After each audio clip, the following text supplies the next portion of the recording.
Armel Lecléache et son immense trimaran viennent de battre le record de traversée de la Méditerranée en solitaire. C'est en mer que nous le retrouvons à une vingtaine de minutes des côtes. Au large, le voilier apparaît soudain. Puis, vite, très vite, il passe devant nous. Une course-poursuite s'engage alors. Il nous faut monter sur le bateau. Le skipper nous aperçoit. Il n'est plus seul sur Banque Populaire 7. Son équipe l'a rejoint pour ramener le géant au port. Il nous fait signe d'accoster par la gauche. Il ne ralentira pas. À plus de 50 km/h, l'exercice est périlleux. Impossible de filmer notre arrivée à bord. Une fois sur le trimaran, ce qui frappe tout de suite, c'est le gigantisme de l'engin. C'est une grosse machine qu'en tout seul à mener, il y a beaucoup de travail, etc. Les dimensions, il faut les rappeler, on est quoi? 33 mètres, 32 mètres de long 32 mètres de long, 23 de large. 23 de large et le mât culmine à 36 mètres au-dessus de l'eau. Ouais, donc c'est ce qui se fait de plus grand aujourd'hui en solitaire. Donc, ça vogue à combien? 50-60 km/h? Voilà, là on peut monter, on a fait des pointes à plus de 40 nœuds, donc c'est 70-75 km/h en pointe. Voilà, et là sur le record, je crois que je fais un peu plus de 23 nœuds, 24 nœuds, donc voilà, on est à 45 km/h sur la traversée, quoi. Donc en bateau c'est pas mal. L'ensemble des presque 19 heures. Exactement, ouais. Justement, moins de 19 heures, sans dormir, comment ça se passe? Comment on tient? Parce que ça c'est la question que tout le monde se pose. C'est de la préparation et puis aussi beaucoup d'expérience. Moi j'ai fait beaucoup de courses en solitaire, que ce soit le Vendée Globe, la course de Figaro.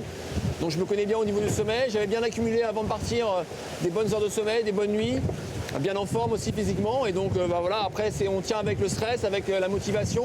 De temps en temps je me suis quand même un peu reposé sans dormir, mais m'asseoir quelques minutes, manger un peu, ça fait du bien, ça permet de recharger les batteries et puis tenir jusqu'au bout, jusqu'à la ligne d'arrivée.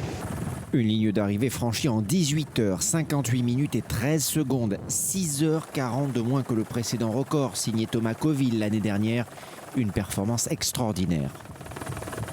Qu'est-ce qui a fait la différence? Je pense qu'il y a eu une bonne météo, une bonne fenêtre. Ça n'a pas été évident parce qu'il y a eu une deuxième tentative. On a eu une première qui s'est vite... Vous étiez parti dimanche, c'est ça? Voilà, on est parti le matin. On a vu que la météo n'était pas du tout au rendez-vous, il n'y avait pas de vent. Donc on a fait demi-tour. On est reparti pour une autre tentative et celle-là était bonne. Et ça, c'était un vrai risque aussi parce qu'il y a la fatigue en plus qui s'accumule. Voilà, exactement. C'est vrai que heureusement, on a eu 4 heures de pause entre les deux. Le bateau était toujours en mer, mais moi j'ai pu dormir. L'équipe préparait le bateau pendant ce temps-là. Et puis après, j'ai attaqué donc la traversée bien sûr sans dormir. À partir de quand, dans cette traversée, vous avez vu les choses se concrétiser, le record s'annoncer et vous vous êtes dit ça y est, c'est bon là? Je crois qu'arrivé au niveau du sud de la Sardaigne, à peu près un peu plus à mi-parcours, j'ai vu que j'étais en avance sur Thomas, sur son temps précédent. Et puis je savais que la météo de vent était plutôt favorable à aller vite avec le bateau.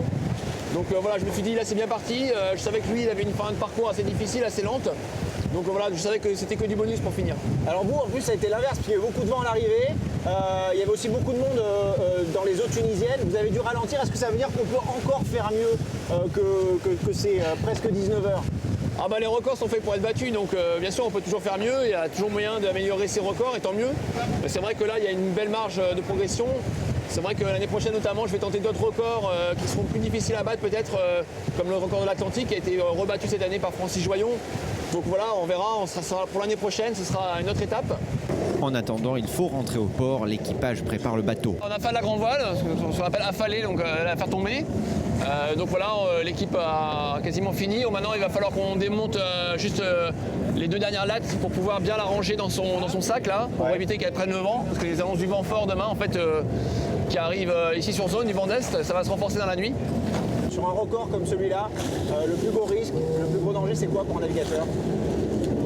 C'est de ne pas contrôler la machine, de se faire dépasser par les événements météo, les difficultés du vent, les vagues, et puis aussi tout le trafic maritime. Il y a pas mal de cargos, notamment quand je suis arrivé en baie de Tunis, là, au large de l'Afrique, il y avait beaucoup de trafic maritime. Donc il faut être vigilant de nuit. Voilà, on est quand même avec des bateaux qui vont très vite. Donc il faut slalomer entre les cargos et comme on est en solitaire, faut anticiper ça longtemps à l'avance. Ce nouveau record en poche, Armel Lecléache pense déjà à la suite. Votre rêve le plus absolu en matière de voile, ce serait quoi? C'est la route du Rhum, c'est quoi? Moi j'ai 2 objectifs que j'ai pas encore réussi à atteindre, c'est de gagner la route du Rhum et le Vendée Globe. Voilà, donc j'ai la chance d'être sur la ligne de départ de ces 2 courses l'année prochaine pour la Route du Rhum et dans 3 ans pour le Vendée avec Banque Populaire. Vendée, vous avez fait déjà 2 fois deuxième. 2 fois deuxième, la Route du Rhum j'ai fait une fois 2009 et voilà, 2013, cette année. Oui, 2009. 2013 et le Rhum j'ai fait deuxième la dernière fois, mais c'était en monocoque. Donc voilà, c'est un rêve, un objectif. Ouais. Ah bah après voilà, c'est différent, c'est des courses, donc on se bat contre les concurrents, il y a une météo qu'on ne peut pas choisir, il y a d'autres paramètres. Avant de repartir, le skipper va passer un peu de temps à terre pour faire la fête et préparer la suite. Je pense que quand on arrivera à Lorient avec l'équipe, on sera content de fêter ça un petit peu, en tout cas de se dire on a réussi notre objectif de fin de saison. C'était une saison quand même bien chargée hein, avec le Vendée Globe, la course du Figaro et puis ce record pour finir, donc on est très content. Mais c'est sûr qu'on va vite se préparer pour la suite parce que l'année prochaine on a pas mal de travail en vue. Et puis aussi en parallèle, on construit un nouveau bateau pour le Vendée Globe 2016, donc on se projette déjà dans 3 ans. Mais bon voilà, tout ça, ces choses-là se passent plutôt bien et on est très heureux de le faire. Pas le temps de souffler quoi. Oh, pas tant de... Si, un petit peu quand même, on va pouvoir prendre un peu de repos, mais c'est vrai que après on va moins naviguer cet hiver. Je vais pouvoir enfin passer les fêtes à la maison cette année, pas de côté de la planète comme sur le Vendée Globe. Donc ça sera aussi sympa d'être en famille à Noël et puis préparer la saison 2014 à terre.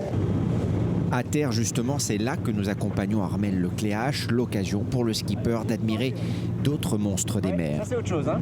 Ouais, c'est clair. En Bretagne. Et puis la toute dernière étape dans le petit port de la Ciotat, le retour du champion sur la terre ferme. C'est vraiment la fin de l'exploit là. Bah ouais, on est content d'arriver. C'est pas joli. Voilà. On retourne dans la salle. Et puis ouais, on est content. Très content, voilà, de ramener le bateau en bon état, de retrouver l'équipe et puis bon, demain il faut aller à la capitale. Voilà, demain retour à la capitale et retour ici juste après. C'est content. Bravo. Merci. Allez. Voilà.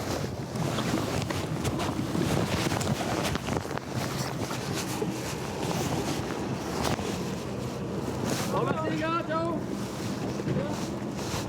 Prochain défi pour Armel Lecléache et son Banque Populaire 7, le record de la route de la découverte entre Cadix et San Salvador, juste avant la route du Rhum prévue en 2015.